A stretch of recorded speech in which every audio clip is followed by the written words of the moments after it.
Britain and joins them to sing a lesser-spotted love song.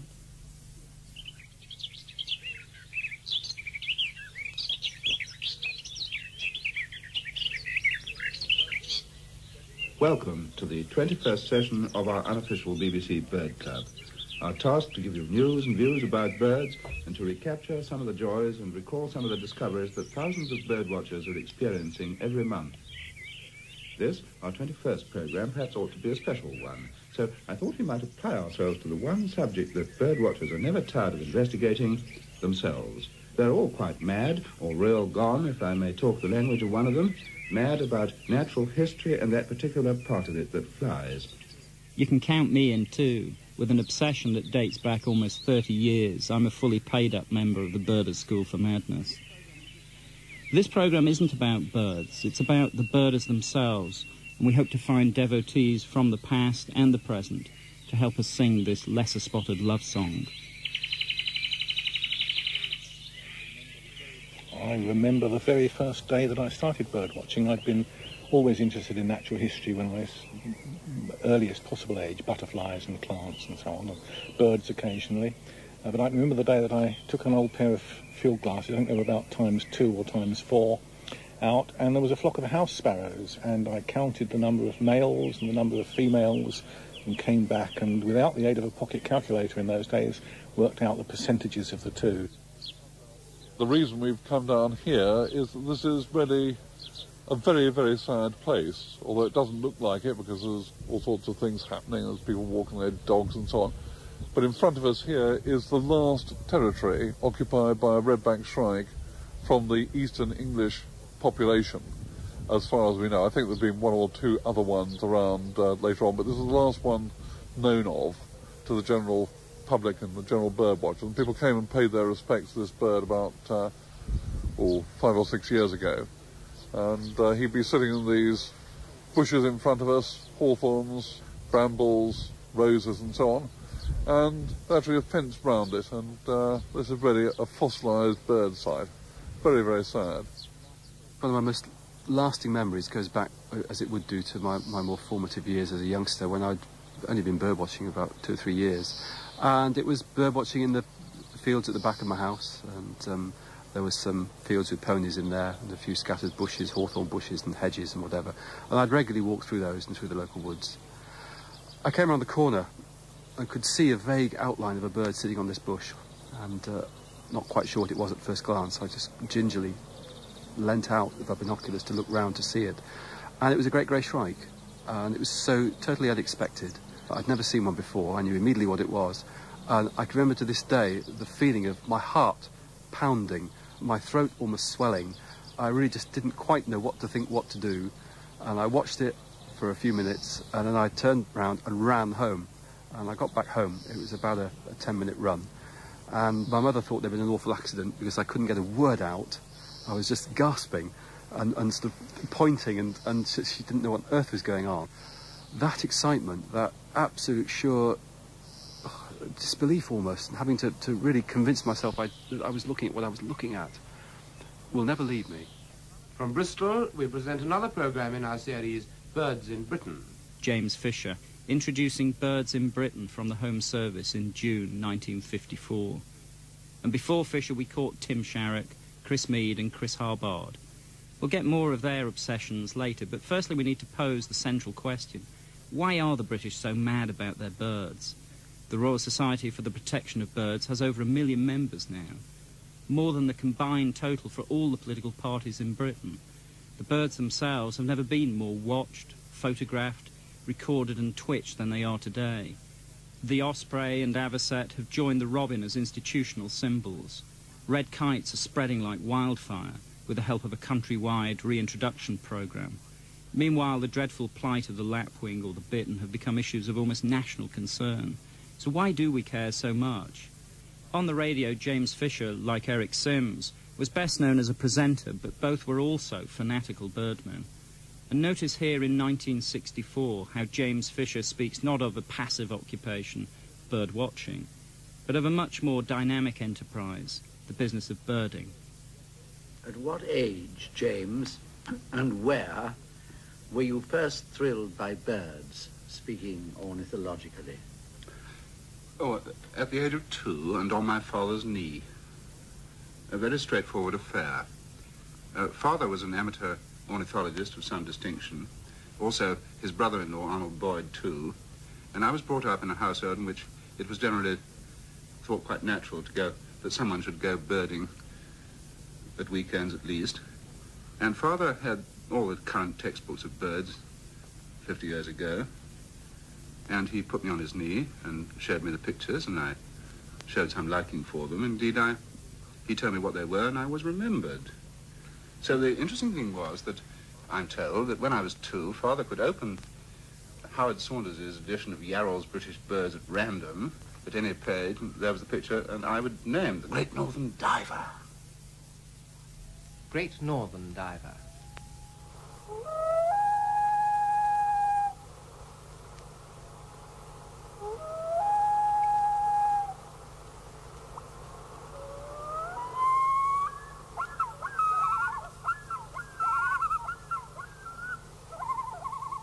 Eric, I believe it's 25 years since you first appeared on Woman's Hour, which is almost unbelievable.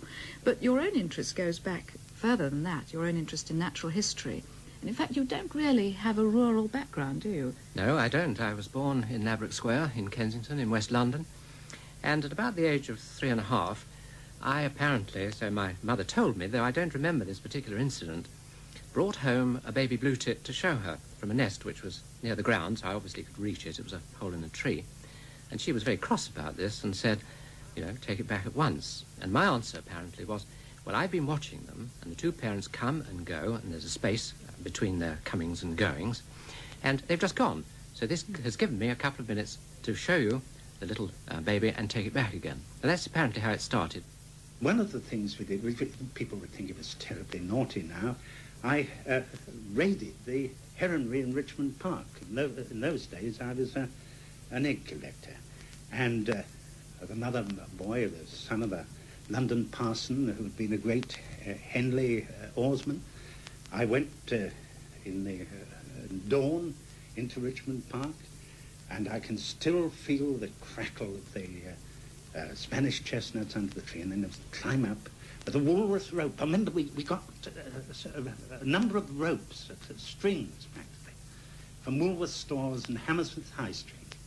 And we knotted them together, absolute, an instrument of suicide. And we climbed up, and I can still feel the thrill and the excitement of seeing those 4 great big blue eggs in the heron's nest, and the herons honking and calling overhead. Well, hello there, children. I have to squeeze myself in, as edgeways, as it were, to announce the 1st of June session, Nature Parliament, in the London studio. And as usual, we have Peter Scott, James Fisher, and L. Hugh Newman. Peter Scott, from Maureen Gildersleeves, who writes from Walton, Felixstowe, Suffolk. When I was on holiday, I saw several seagulls with only one leg. Is that, when they sit on the water, the crabs bite the legs off? Or could you tell me, please? Well, I like that question because I've often thought I've seen seagulls with only one leg, but I found that I was wrong and that they were just hiding their leg. So I think a lot of the gulls that look as though they've only got one leg have in fact got another one hidden away in the feathers, which they've packed up for the moment, and they don't let you see it. An interesting question and interesting story. Very lovely call. Well, thank you very much indeed. And from Peter Scott. Good night, children. James Fisher. Good night, children. L. Hugh Newman. Good night, children. And good night, children, everywhere. When you put out the crumbs, you'll probably find that one of the first birds to come will be a robin. Well, there's something that a robin likes to eat even better than breadcrumbs, and that is a mealworm. I wonder if you've ever heard of that, a mealworm. I think I'd better spell it. M-E-A-L, meal, and then at the end, worm. Robin, spring song.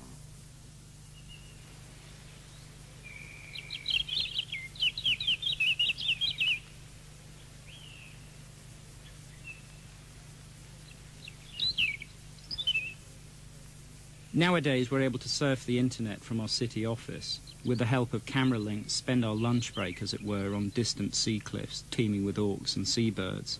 We certainly seem to have come a long way from those early 1936 school broadcasts, or Uncle Mac's Nature Parliament from 1954, the egg-collecting memories of Desmond Nethersold Thompson, who blossomed into one of the most gifted writers on birds, also seem very remote from our eco-conscious world. Yet their interests were driven by much the same passions that send today's twitchers on their rarity-chasing ventures. At root, it's a love of encountering wild, beautiful birds in dramatic settings, as Ludwig Koch makes perfectly clear in that Birdwatchers Are Mad programme from 1954. Koch, an eccentric German wartime refugee, was a pioneer of bird sound recording, and here he discusses his art with James Fisher. Ludwig Koch, whom I would describe, and not for the first time, as master of nature's music, is mad about his work and has been so for 70 years, rather longer than the rest of us. Why am I so mad? To enjoy my long life, to go to the most inaccessible places, often for many days and nights without food, to observe one bird, and I'm the most happiest man when this bird finally obliges me, and I have a sound memory of unforgettable days. Well, tell us about some of those days, Ludwig. All right, James. I never will forget my Bittern expedition to my dear friend Anthony Buxton's Norfolk Broads.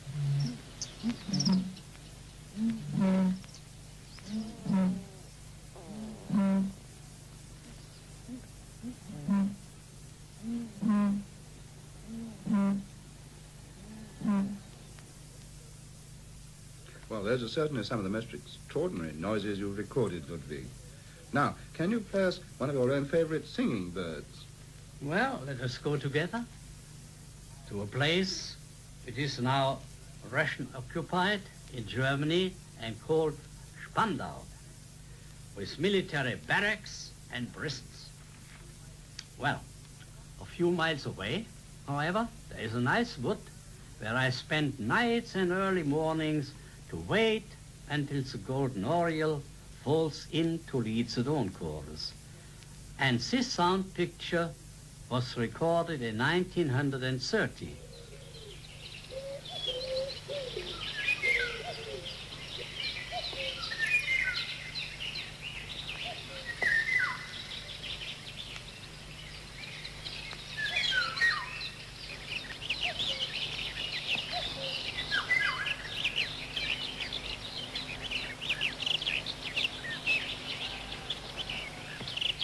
And now for Roger Peterson, the American who knows more than most European ornithologists about European birds. Well, why are you interested in birds, Roger? At first, seeing rare birds is the real fun. The top thrill comes when you see a bird that no one has ever seen before in your part of the country. It was in those early years, I was perhaps 13, when I had one of those days which I will never forget. It was in April 24th. I was walking along the little river at the edge of town, practicing tightrope walking on the railroad track, when I heard a noise, a strange noise. Looking up, I saw a bird sailing over the trees. It was large as a hawk, had narrow, pointed black wings, a white body, forked tail, like a pair of scissors. At that time, I lived in hill country. I'd never seen a tern, and because it had a forked tail, I thought it must be a tern. Then I realized it was something much rarer than that. A swallow-tailed kite, 1,000 miles north of where it should be. These kites have become so rare that now about the only place you can really be sure of seeing one is in the lower Everglades in Florida. You know, James. Yes, it was a big thrill for me on our great trip together last year when we saw one. It was the lower end of Lake Okeechobee, a big lake in Florida. I suppose I'm still a tally hunter, James, but I noticed that you kept your little white checklists religiously when we were on that trip last year. Mm-hmm.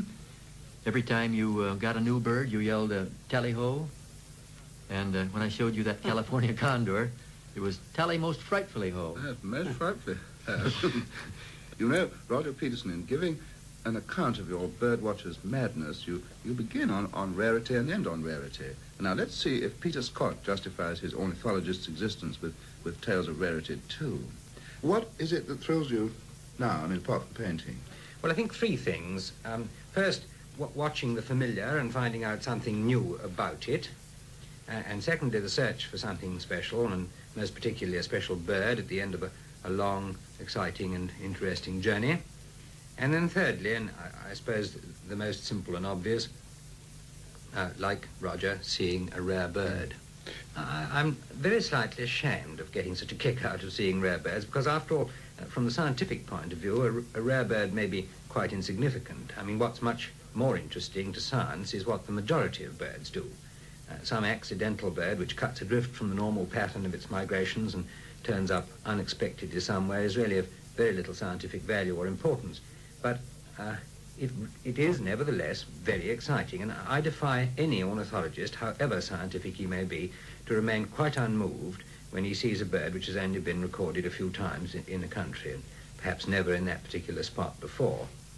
I was looking out through the biggest pair of mounted binocular telescopes that we have in one of the observation huts which overlook the Seven Marshes only a few months ago, this last winter. And suddenly, as I was swinging the great instrument along the line of geese, I stopped it, because there, right in the middle of this flock of white-fronted geese, was a single red-breasted goose, only the 12th to be recorded in Britain. Well, there's no doubt that that kind of thrill raises the hairs at the back of your neck when you suddenly see a really rare bird in front of you, a new life bird, to use your phrase, James. Red-breasted goose.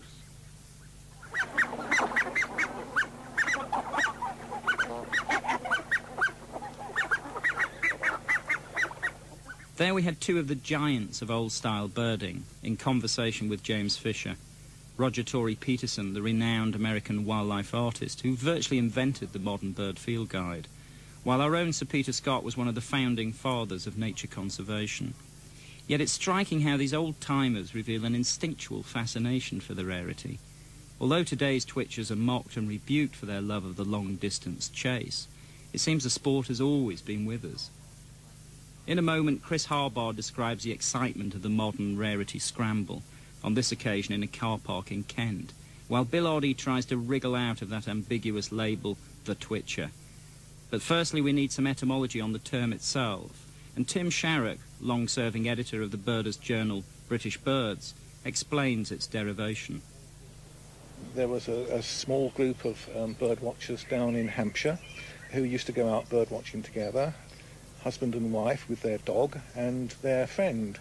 And they went on two motorbikes, and one motorbike had husband and wife and dog, and the other one just had the lone bird watcher. And at the end of a winter's trip to try to get somewhere for bird watching at dawn, three of them were quite warm, and one of them was frozen cold and was also a smoker. And when he got off his motorbike to go bird watching, he shivered and shook, and he twitched with the need for a cigarette that he hadn't had while he was on his motorbike. And that's where it came from. They said they were going twitching. I suppose the most ridiculous twitch I've ever been on was the one for the celebrated golden-winged warbler. This was the first ever record of this particular species this side of the Atlantic. It's a very rare warbler from North America. And it turned up in some gardens, really, next to a supermarket car park in Maidstone. And I couldn't resist the opportunity to go and see this species. I hadn't seen it in North America. But I really wasn't quite prepared, I guess, for the sight of this supermarket car park filled with cars, all sporting their Birding World, RSPB, whatever it is, badges on, and this group of, large group of people standing on what was basically a housing estate. And hearing this shout come up, "It's over here!" and a horde of people running up this road and round a little turn-off and all peering over a fence into someone's garden, and then, "No, it's flown over there," and they'd all go running off down the next street, was somehow quite ludicrous. Perhaps that's the face of modern bird watching which I like least of all. There was something nice about the 70s when there was a smaller crowd of people indulging in the bird watching then. You knew them all. It was very much done by word of mouth. People would ring their friends and tell them what was about and offer lifts and so on. It was a much closer social activity. I mean, the social side of it's still there, but it's now accessible to absolutely anyone via the internet, via the phone lines, via pages, all the information out there whenever you want it. And somehow that's taken a bit of the charm that there used to be out of it, for me anyway. Rare Bird News. News, Wednesday, second late morning update. In Aberdeenshire, the juvenile short-billed dowitcher still 4 miles west of Fraserburgh at Rose Hearty on the shore east of the village, ranging up to 500 yards east of the harbour. Also in Aberdeenshire, the adult pectoral sandpiper still northeast of the Ithon estuary. And are you a twitcher? I would say I'm not. Many people, I think I am, because I've certainly been present at a situation where a twitch, as it is generically known, is going on. Sometimes because I've been lucky enough to be one of the people who've actually found the rare bird in the first place. Sometimes also if I'm in an area and I know there is a rare bird around, I'll certainly go and visit that bird. A, because I want to see the bird, and secondly because it's actually a very pleasant social occasion, because when a rare bird occurs in this country, to give you an idea of the scale, you may well get as many as 200 or 300 people all gathered to look at this particular bird, and you're going to know some of them. There's going to be friends there, other bird watchers, and actually it can be quite a pleasant occasion. You've actually found the odd, very rare bird Oh, yourself, yes, quite a few, yes. Yes. Like what? I think almost the most famous one as it became in the bird world was about 3 or 4 years ago when I was filming a goodie series down on Portland Bill. Which also happens to be a bird observatory in Dorset, that region. And I went out during a gap in the filming and came back having discovered a bird called a yellow-billed cuckoo. They've all got silly names, these birds. This is a very rare bird from America. And although there have been about 40 records, I think, that's since records were kept maybe this century, in this country, most of them have been found dead because the bird is completely lost. It's travelled over the Atlantic, it's exhausted, and they tend not to find the right food and just snuff it before anybody can see them. But fortunately, this one actually stayed alive for a week and became the longest living British yellow-billed cuckoo on record. And during the week, I should think, maybe a couple of thousand people must have been to see that bird. One of the ornithological terms which people don't really understand is string.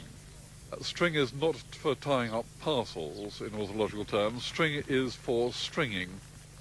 And stringing is trying to make out that you've seen a bird which wasn't quite the bird that you think you saw. A stringer is not somebody who is prepared to dip out. He is somebody who will make the bird into what he thinks it should be. If he dips out, it means he doesn't see the bird, goes rushing off to twitch a bird somewhere and doesn't see it, and you've then dipped out. But a stringer is a bit of a liability, because you can't believe what it is that he says he's seen. Now, it's all very well to see a bird flying over and say great skewer, when it's not a great skewer, because you've actually drawn the attention of the people to the great black-backed gull, or whatever it is that's flying over. But to say a bird is a great skewer when there's nobody else there to verify it, and then persisting calling it a great skewer when it wasn't, that's stringing, and it's very antisocial. Great skewer.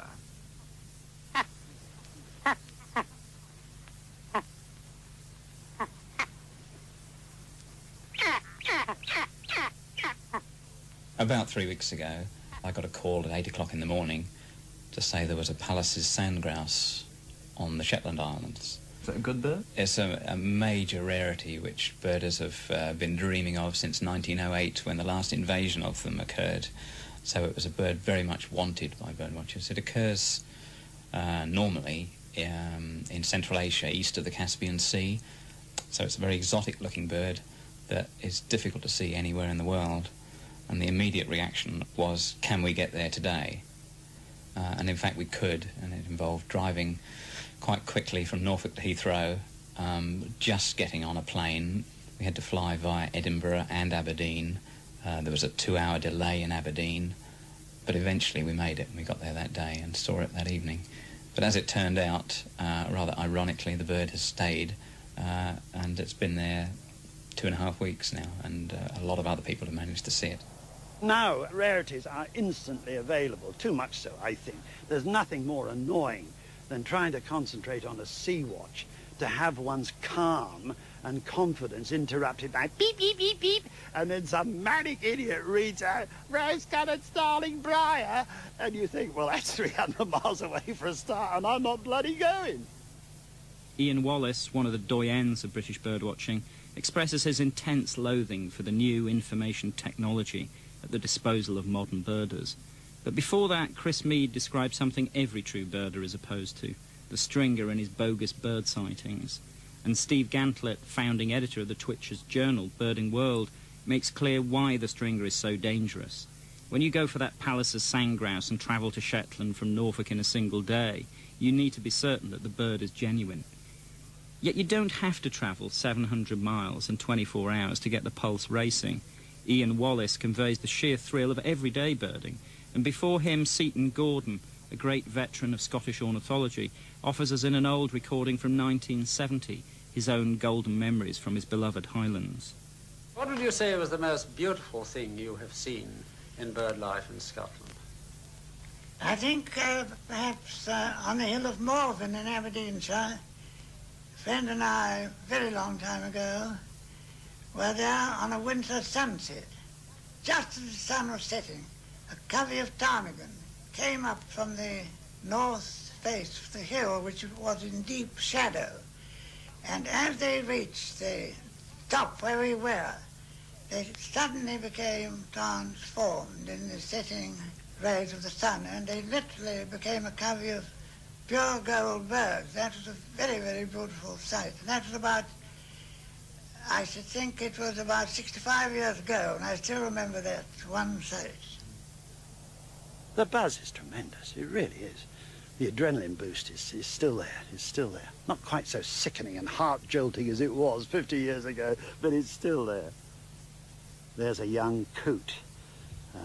Not terribly keen on coot, but I like to see them reproducing themselves. Once again, they've scored here.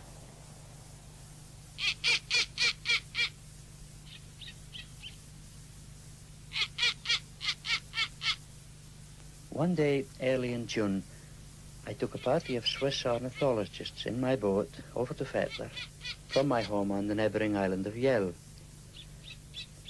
I knew from what I had read about snowy owls that they liked to nest on a rocky hummock where they could get a good look round, so there seemed no harm in checking one or two of the likely-looking sites. I left the party with the excuse that I was going to look for pellets, the inedible food remains cast up by birds of prey which show what they have been eating. One likely spot produced no response from the birds, but as I approached the second, the cockbird got up, and this was the moment of revelation.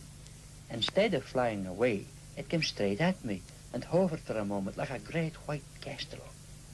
I took a few steps, and there, in a hollow of the rock, were 3 white eggs. This was the only time in my life I can really say I felt my hair stand on end. I really did.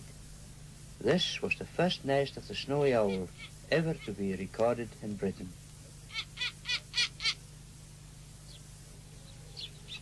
My history is a little bit funny. I was bird watching ever since I can remember. In fact, my first binoculars were given to me by my father, who was a grocer in Brighton, because somebody had been to the races and had lost all their money, and they desperately needed some food, and they swapped their binoculars for some food at the grocer's. And I got my pair of Trentor 8x30 binoculars, and they served me very well.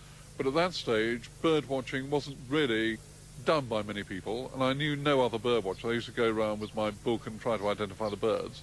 And it wasn't really until I went up to Cambridge to read maths that I found other bird watchers. And I spent so much time bird watching at Cambridge, I failed my maths degree.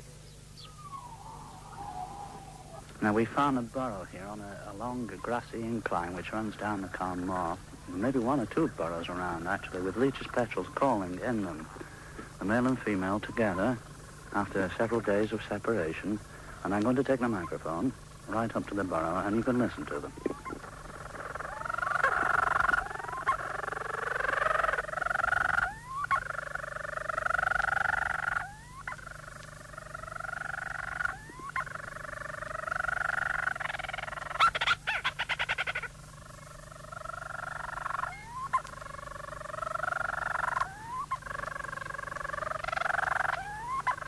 It's now, I may say, about 2:15 in the morning, beautiful still morning, clouded, and it's about as dark as it will be, I think, tonight.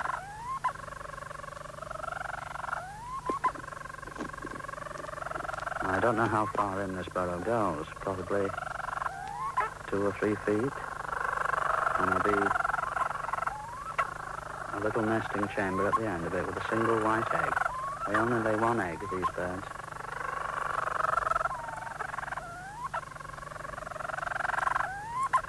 You see the burrow, Chris? No? I'm just going to have a look in with a torch and see whether I can see the birds inside. Ah, they've quietened down. Here, the youngster, right at the edge of the burrow here, he's just tumbled back inside. Ken's now putting his hand inside to see if he can get hold of the young bird. The burrow is right under a stone, and the adult bird is flying overhead, making its flight call. And here comes the adult bird. Ken's got the adult bird out in his hand, and we were able to look at it at really close quarters. This really is the way to see a bird you've never seen in your life before. And it's got a ring on its legs. Well, how astonishing. This bird, well, what an amazing thing to put one's hand in a burrow on the Carn Moor, one of several thousand burrows, and find a leech's petrel with a ring on its leg. Kenneth Williamson in 1957 with his hands down a nest burrow of a leech's petrel on St Kilda. And before that we heard the legendary Bobby Tulloch and how he found Britain's first breeding snowy owls on the Shetland island of Fetla in 1967. These birdwatchers were actually paid to watch birds, which surely makes them some of the luckiest people alive.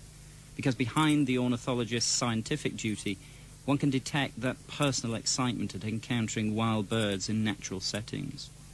Yet, as the following makes clear, birdwatching still has a place for the gifted amateur. In fact, it's probably more accurate to say that their kinds of unpaid contribution are the lifeblood of British ornithology. Ian Wallace. We are a hunter-gatherer species, and the wonderful thing about birdwatching is that you can do both hunting and gathering. Hunting, if you like, if you're after a rarity, and it's a great trophy at the end of the day when you get it and firmly identify it, and gathering because you can put down in your diaries and logs all sorts of narrative and figures, and those, in many cases, can become extremely important conservation knowledge for the Royal Society of Protection of Birds and other bodies like that to use. If you look back to the first few issues of the journal in the 1907, 1908, it includes items which, if they were submitted now, we would publish now. So it's incredible how little has changed in that. So it's still the same sort of things which interest people. And it doesn't have to be rare birds. There's a lot of interest in rare birds these days, but perhaps the most interesting bird that we've got in Britain, it's debatable, but how about the blackbird? Certainly the number of behaviour notes that we've published in British Birds, there's more on the blackbird than any other species. They're in gardens and they do things, they do amazing things. They apparently incubate eggs which don't exist in the middle of a lawn for days on end. They turn leaves up and push them up in the air and chase after them as if they're playing with them. All sorts of things, strange things that blackbirds do. And that's just a common English bird. Cormorant flying over. Yeah, sorry to interrupt. Blackbird. Song.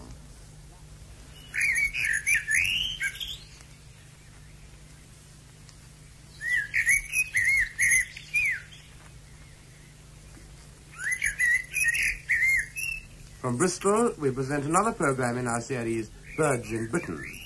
Today's edition is called Hard Hit and is introduced by James Fisher. This winter, at least south of an approximate line between Leicester and Shrewsbury, Britain has had the most persistent snow cover since 1814. Bruce Campbell. James, yes, I think I can paint the picture in the South Midlands most quickly for you by comparing two walks over exactly the same route of about 12 miles. The first I made on Boxing Day, which, as you remember, was when the snow was first falling in this part of England. A friend and I estimated we'd seen about 3,600 individual birds of 48 species. I repeated that walk yesterday with the same friend, and our estimate was 600 birds of 28 species. And the groups which were missing between those two dates, I think, are those that have probably moved out. The small finches, goldfinches and linnets. Skylarks, meadow pipits, pied wagtails. The thrushes, apart from the blackbird, which is quite common, fieldfare, thistle thrush, song thrush, and redwing. The woodpeckers, they may have died, have disappeared. The heron has gone. All the waders have gone, snipe and lapwing, and the gulls. 5/6 gone. Presumably a lot dead. Presumably a lot wandering. Wandering they perhaps know not where. Yes. There's also the question of keeping warm at night in these very sharp and deep frosts we have. So there must be news of unusual roosting habits. Well, may I cut in, James? Yeah. Yes, for the world record, it doesn't come from the South Midlands, but from the Isle of Wight, from Mr. Pretty of Noakes Common. wrens, 51 roosting in a nest box. The previous record, as you may remember, is 46. These wrens were in a box 4 inches by 7 inches by 5 internal dimensions, and they arranged themselves in a circle, heads to the middle, in 3 tiers, like, I quote, a pile of rugby scrums, and it takes them 35 minutes to disperse in the morning. Greenshank, song.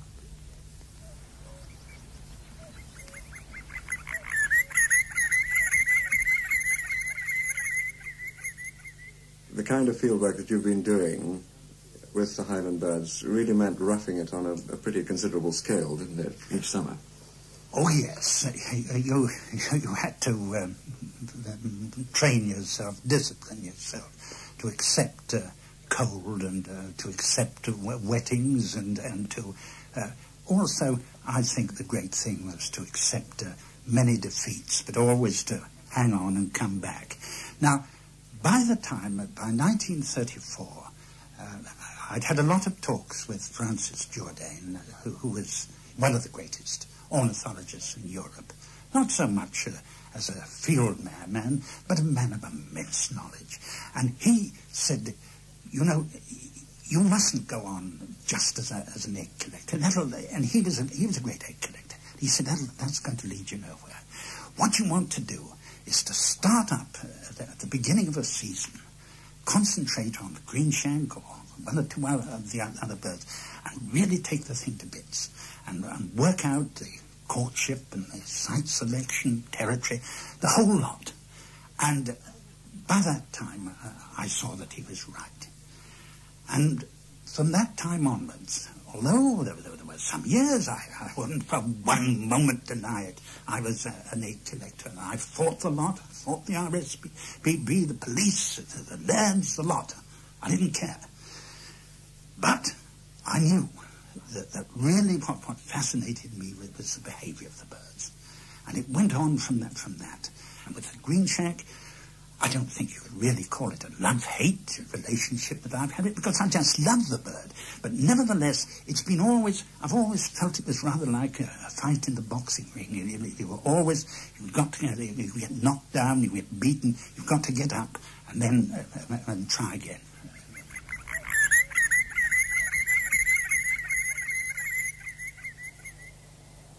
I'm a great northern bullfinch man. I look at every bloody bullfinch, particularly in October and winter. And I could never understand why I could find northern bullfinches at the right time of the year, late autumn as it were. How the hell were they getting into my patches? I finally cracked it here. I've twice seen them come down with redwing. And once, this was an absolutely super day, this was, not only northern bullfinches came down with redwing, but northern great spotted woodpecker as well. But that was really something. Came tumbling down out of the sky. Just wonderful. And being a glutton for punishment, what's so nice is to walk up a gully like that. And then if there are no birds, you're never bored, because what you do is you play back your memories of other gullies.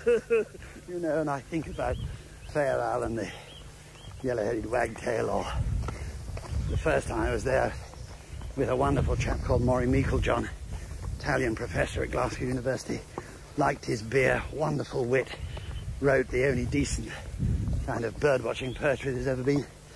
And he showed me my first scarlet grosbeak, called boringly common rosefinch now, and black-headed bunting in a crop on Fair Owl, September 1951. And he was colourblind, but he had very good eyes, terrible binoculars, but very good eyes. But he threw me, because I was only 16, 17 or something, and he said, Ian, I can do the rosefinch because I can see the blobby bill and the little wing bars. He said, but you'll have to help with the bunting. I need to know its rump and vent colours. I'm colourblind. And so I had this awful responsibility thrust on me. Oh, Professor, I'll try. And we got it. We think it was a black-headed. I say we think because it's very interesting in the manner of the international modern zealots, let alone British one. We have to cope with international zealots now. all rarities are now to be retrospectively reviewed back to 1950. So one of the things I had to do recently was go into my mice-infested tea boxes and dig out my drawing of the feral black-headed bunting of, I think it was 13th September 1951, and send it in to some god-awful load of cretinous committee members who will look down at it and may well wrinkle their noses. The bastards. Oh, I hate that. I just hate it. And, you know, and if they reject it, what are they doing? They're not exactly saving mankind. They're telling me that some of the people who taught me most and were the nicest people I've ever met in my life, you know, weren't just wrong. There's the implication in all this zealous bit that we're all out there purposely faking it. We weren't. We were desperately trying to learn, form a structure of facts about migrant patterns and so on, that, you know, nobody need doubt that these things occur any longer. But no, we have to go in with the forceps and the scalpels and dig away. Oh, I don't like it. That was Ian Wallace in splendid form, intoxicated by the thrill of northern bullfinches and splenetic about the stifling impact of ornithological red tape. So is it possibly the case that birdwatching is being robbed of its natural poetry by the emotionless strictures of modern science, or the fetish for increasingly sophisticated technology? Tim Sharrock and Chris Mead reflect on a simpler, quieter, possibly more pleasurable world in the past, while Ian Wallace pooh-poohs the notion that expensive equipment is any substitute for that good old-fashioned art of fieldcraft. When I first began, it was about, I suppose, 6 months or so before I met any other birdwatcher. In fact, I mean, I thought I was almost unique. And then the chap I met, W.G. Jarvis, I never did know his first name. He was always W.G. to me. He was absolutely stone deaf. His eardrums had been broken in the First World War. And so I was his ears. And we would go into a wood, and he would say, "There are no birds here, are there?" And I'd write down on my pad and show him, say, "Yes, there are. I can hear this, that, and the other." But he did wonderful things for me. He showed me my first teal, which was flying in a flock about half a mile away, and I just could not believe that anybody could identify a bird at a range such as that. Grasshopper warbler.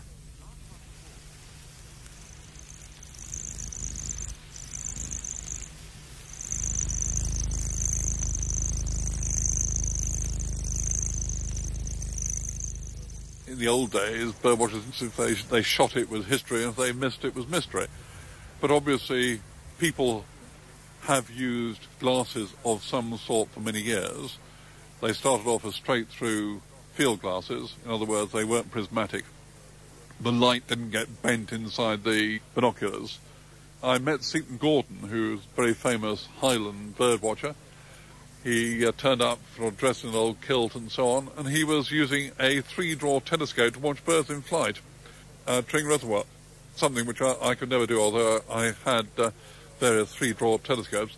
Nowadays, everything's gone prismatic. I mean, these binoculars have the light going down there, back there, back there, back there, back there, down there, and then out again. So the equivalent of 6 inches long. In fact, the light path going through them is about 3 feet.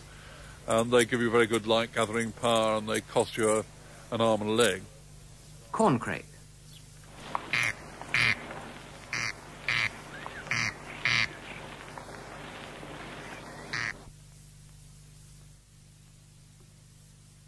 That's your mind, your eyes, your notebook, your pencil, and after that, really, everything else is an embellishment.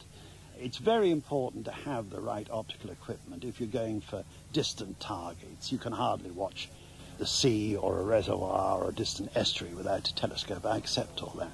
But for the kind of bird watching I do, which is a mix of farmland and woodland, then an ordinary pair of 10 times binoculars is more than adequate.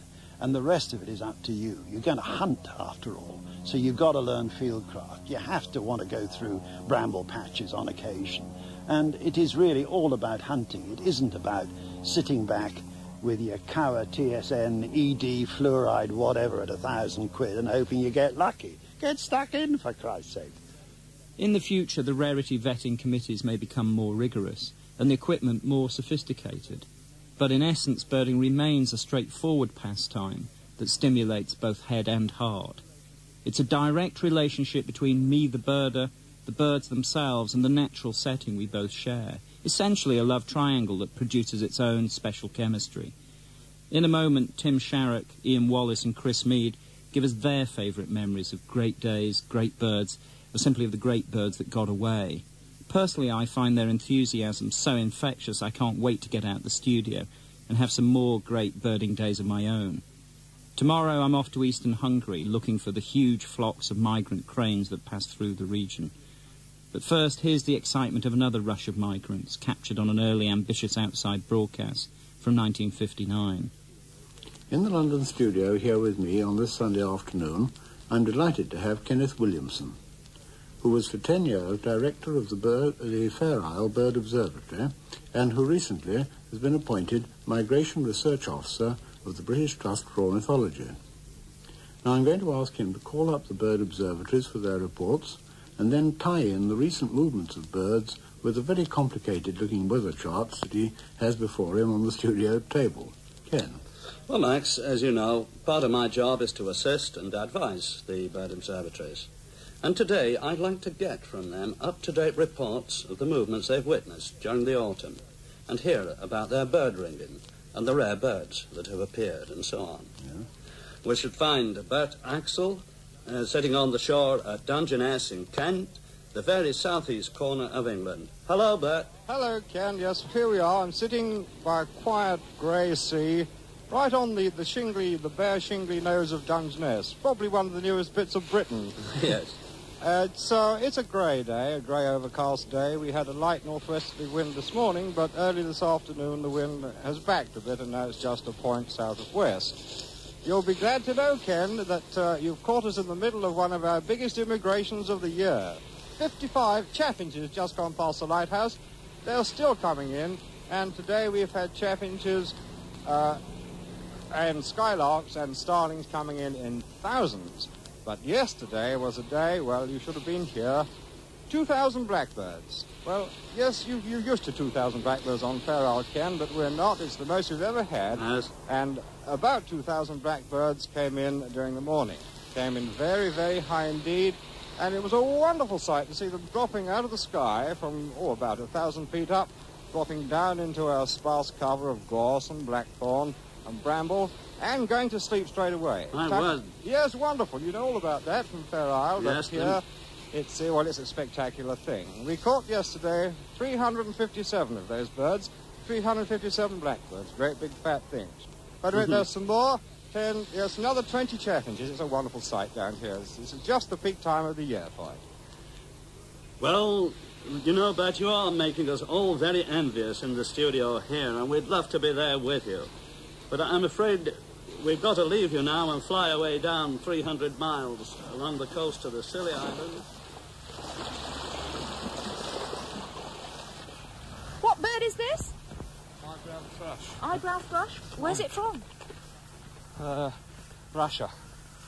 Eastern Russia, We only got 2 knots. Right at, we got less than that. So right at the back of this field, Tone. Bloody hell, it's a turn up for the book. Where is it? Just to the right of that gap.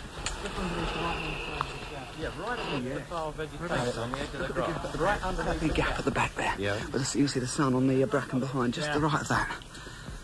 It's in the ditch there. Yep, look at the gap. Oh, excellent. Excellent. Come on. God, I'm steamed up. My glasses are completely steamed up. Running so fast. Come on, what does it look like, Lester? Basically, you're looking at a bird with a kind of grey-brown back. It's got an eye stripe. And a bit of red on the flanks. It's kind of thrush size. So it's a really good tip. Yeah, too damn right. The CB is calling more people in. There'll be boats coming from Tresco. Planes being chartered from New Quay and Penzance, I think. Yeah, I mean, people who have gone off this morning are going to be kind of whizzing back here like blazes. Yeah. The hoodwink, that's an old name, a bird that you know it's good, but you don't know what it was. And the best hoodwink I think I've ever heard about I was involved with. There were 4 of us. It was midday, it was Cape Clear Island, and we were up on the cliffs. We'd been sea watching. It was a lovely sunny, I think early September day, very hot, almost no birds passing, just the occasional gannet, glassy sea, crystal clear. We could see to the horizon 20, 30 miles away, and suddenly out to the left there were 5 large birds. And I shouted, bonksy, great skewers. But it was immediately apparent to me that they weren't. They were far too big. They were bigger than the gannets that were passing. And these things flapped slowly past. 4 of us watched them. We watched them for several minutes. They never came closer than a mile, and we could still see them quite clearly when they were at least 7 miles away, beyond Fastnet Rock. We hadn't a clue what they were at the time. The only things that we could come up with was brown pelican, which they weren't, because they just flapped the whole time, no gliding. We thought they might be white-tailed eagles, but if they were white-tailed eagles, they would have all 5 had to be adults, because they had apparently no tails, or very, very short tails. So they must have had white tails that we couldn't see, which must mean they're adults. 2 impossibilities, absolute impossibilities. It's been suggested to us since that, in fact, they were 5 griffon vultures. And this does fit. They are occasionally seen flying off the coast of Spain, Portugal. They could have got out over the Atlantic and had a day trip and ended up off Western Ireland. But even that, I mean, that is such a ridiculous record. Nobody can believe it, but 4 of us saw it. And luckily one of the 4 was Major Rutledge, who was then the editor of the Irish Bird Report. And if he hadn't seen it, he certainly wouldn't have believed it himself. I don't write as much purple prose in my diaries as I used to, but they are full of what one calls great days. A spring day at Flamborough Head, where on the 1st of May there was the most fantastic rush of migrants from all round the world. I mean, we had long-tailed skua, blue fulmars from the Arctic, we had a Siberian stonechat and a red-footed falcon from southern Europe in an east coast cape on a not very warm day on the 1st of May 1978. That kind of spring rush, as it's called, is just wonderful. I mean, the adrenaline just goes all day. If you go abroad, and well, how wonderful it is that bird tours take people to almost anywhere in the world now, you can have, of course, in a way, complete surprising experiences. I went to Kazakhstan last May for the first time in my life. I got to Central Asia and I saw all those wonderful snow-topped mountains and so on, and enjoyed with a few friends and a wonderful chap called Algiris Naistautas my first Central Asian experience of bird watching. And I think the high tops of the mountains were the high point. Oh, that's a pun, but never mind. We lived in a defunct military camp stroke observatory built by Khrushchev or somebody, and we walked out in the morning and there were blackcock bubbling, echoes of Scotland, but the next thing we heard was a Himalayan ruberthroat in song, and that is the most beautiful passerine I've ever seen, and it was just a knockout. And I don't blame anybody who puts his money down for a trip like that, just as long as they don't forget that they have to take care of the birds in their patch as well. It's a bit difficult saying what the individual bird that you like most is. I mean, what could be better than seeing gannets diving for fish very close offshore with a nice bright light and being able to see the tracks of them under the water as they go for the fish. What could be better than seeing flocks of birds on migration, like the big migrations of bar-tailed godwits going past Selsey Bill, the light coming in off the sea, and seeing these birds going by, or seeing flocks of pig-footed geese coming into roost somewhere. All these things are a question of seeing the birds in context and seeing just exactly what is beautiful about them and realising how they're fitting in. I suppose, from the garden point of view, watching the bramblings over the winter, getting into their really dark-headed, black-headed plumage, catching them and finding some of them are really big, so they probably come from somewhere in the middle of Siberia and so on. Seeing the siskins coming into the food in the garden. I have them within 32 inches of my computer screen coming into feeders, and knowing that they could be, now in the summer breeding up in the north of Scotland or in Finland or even into Russia. All those sorts of things are really good. But by and large, I can find something really interesting and beautiful about any bird, even a cock sparrow. House sparrow, various calls.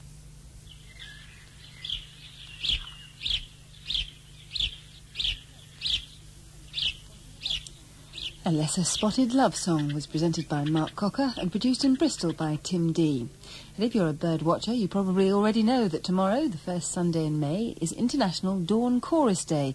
This year, BBC Radio 4 marks the event in style.